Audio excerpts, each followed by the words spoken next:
Hi all, അസ്സലാമലൈക്കും. Welcome back to Silnas kitchen. ഇന്നത്തെ recipe റവയും തേങ്ങയും കൊണ്ട് നല്ല ടേസ്റ്റി ആയിട്ടുള്ള ഒരു അടിപൊളി വെറൈറ്റി ഈവനിങ് സ്നാക്സിന്റെ റെസിപ്പിയാണ്. കുട്ടികൾക്കും വലിയവർക്കൊക്കെ ഒരുപാട് ഇഷ്ടാവുന്ന നല്ല ടേസ്റ്റി ആയിട്ടുള്ള പെട്ടെന്ന് തയ്യാറാക്കിയെടുക്കാൻ പറ്റുന്ന ഒരു അടിപൊളി ഐറ്റം ആണ്. അപ്പോൾ ഇതെങ്ങനെയാണ് തയ്യാറാക്കുന്നതെന്ന് അറിയാനായിട്ട് വീഡിയോ സ്കിപ്പ് ചെയ്യാതെ മുഴുവനായിട്ടൊന്ന് കണ്ടു നോക്കണേ. ഇതിനായി ആദ്യം തന്നെ 250 ml കപ്പിന്റെ അളവിൽ 1 കപ്പ് റവ ഇതുപോലെ ഒരു മിക്സിയുടെ ജാറിലേക്ക് ഇട്ട് കൊടുക്കുന്നുണ്ട്.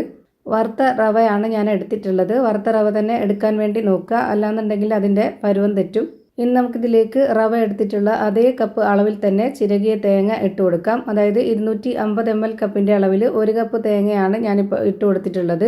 ഇനി വേണ്ടത് പൊട്ടുകടലയാണ്. ഞാനിവിടെ പൊട്ടുകടല 1/2 കപ്പ് അളവിൽ ഇട്ട് കൊടുക്കുന്നുണ്ട്. ഈ പൊട്ടുകടലയ്ക്ക് പകരം കപ്പലണ്ടി വേണമെങ്കിലും ഇട്ട് കൊടുക്കാം. ഇതേ ടേസ്റ്റ് തന്നെ കിട്ടണമെന്നുണ്ടെങ്കിൽ പൊട്ടുകടല തന്നെയാണ് നല്ലത്. അപ്പോൾ ഞാനിതിലേക്ക് 2.5 ടേബിൾ സ്പൂൺ അളവിൽ പാൽപ്പൊടിയും 1 ടേബിൾ സ്പൂൺ അളവിൽ കസ്റ്റാർഡ് പൗഡറും ഇട്ട് കൊടുത്തിട്ടുണ്ട്. പിന്നെ നല്ലൊരു മണത്തിന് വേണ്ടിയിട്ട് ഒരു 4 ഏലക്കയും ഇട്ട് കൊടുത്തിട്ടുണ്ട്. ഈ ഒരു കസ്റ്റാർഡ് പൗഡറും അതുപോലെ ഏലക്കയൊക്കെ ഉണ്ടാകുമ്പോൾ ഈ പലഹാരത്തിന് ഒരു പ്രത്യേക മണവും ടേസ്റ്റുമാണ്. പിന്നെ ഇതിലേക്ക് വേണ്ടത് പഞ്ചസാരയാണ്. ശർക്കരപ്പൊടിയാണെന്നുണ്ടെങ്കിലും കുഴപ്പമൊന്നുമില്ല. ഞാനിപ്പോൾ ഇവിടെ 5 ടേബിൾ സ്പൂൺ അളവിൽ പഞ്ചസാര ഇട്ട് കൊടുത്തു. ഇനി ഇതിലുള്ള ആ ഒരു മധുരത്തിൻ്റെ ബാലൻസ് ചെയ്യാനായിട്ട് ഒരു നുള്ളു ഉപ്പും പിന്നെ ഈ ഒരു പലഹാരം ഒന്ന് സോഫ്റ്റായിട്ട് കിട്ടാനായിട്ട് ഒരു നുള്ളു സോഡാപ്പൊടിയും ഇട്ട് കൊടുത്തിട്ടുണ്ട്.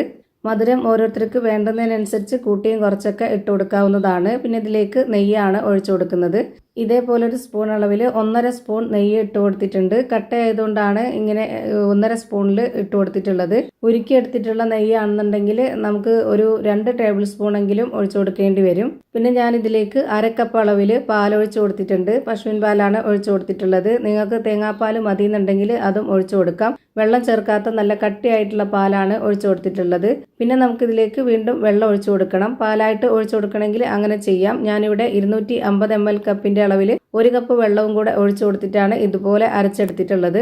അരച്ചെടുത്ത പരുവം നിങ്ങൾക്ക് കാണുമ്പോൾ തന്നെ മനസ്സിലായിട്ടുണ്ടാവും. ഞാനിപ്പോൾ ഇത് ഒരു ബൗളിലേക്ക് ഒഴിച്ചു കൊടുത്തിട്ടുണ്ട്.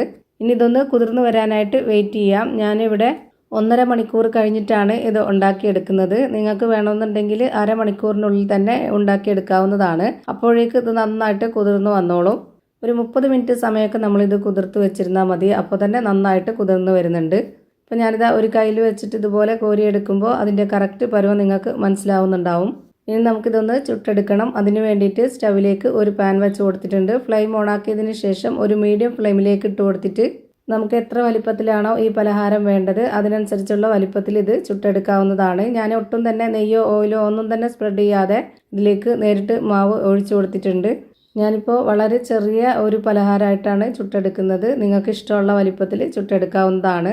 അതുപോലെ മാവ് ഒഴിച്ചു കൊടുത്തതിന് ശേഷം കുറച്ച് നേരം വെയിറ്റ് ചെയ്ത് കഴിഞ്ഞാൽ ഇത് പൊടി പൊടിയായിട്ടുള്ള ഹോളായിട്ട് കിട്ടും. ആ ഒരു സമയത്ത് വേണം നമ്മളിത് അടച്ചു കൊടുത്തിട്ട് ഒരു 30 സെക്കൻഡ് ഒന്ന് വേവിച്ചെടുത്ത് കഴിഞ്ഞാൽ പിന്നെ നമ്മുടെ പലഹാരം റെഡിയായി. ഇത് ഓരോന്നോരോന്നായിട്ട് ഇപ്പോൾ എടുത്ത് മാറ്റുന്നുണ്ട്.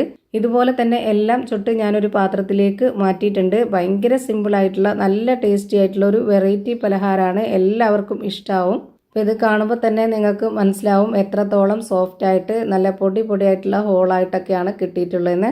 അതുപോലെ കഴിക്കാനും നല്ല ടേസ്റ്റായിട്ട് പഞ്ഞ് പോലൊരു പലഹാരമാണ്. അപ്പോൾ ഇത്രയേ ഉള്ളൂ ഇന്നത്തെ വീഡിയോ ഇഷ്ടമായ ലൈക്ക് ചെയ്യാനും കമൻറ്റ് ചെയ്യാനും ഷെയർ ചെയ്യാനും മറക്കരുത്. അതുപോലെ തന്നെ ഞാനിടുന്ന പുതിയ വീഡിയോസ് നോട്ടിഫിക്കേഷനായിട്ട് കിട്ടുന്നതിന് വേണ്ടി സബ്സ്ക്രൈബ് ചെയ്ത് ബെല്ലൈക്കൺ അമർത്തി അതിൽ ഓൾ എന്ന ഓപ്ഷൻ എനേബിൾ ചെയ്ത് കൊടുക്കാനും മറക്കരുത്. പുതിയൊരു വീഡിയോയുമായി വീണ്ടും വരും. Thank you for watching.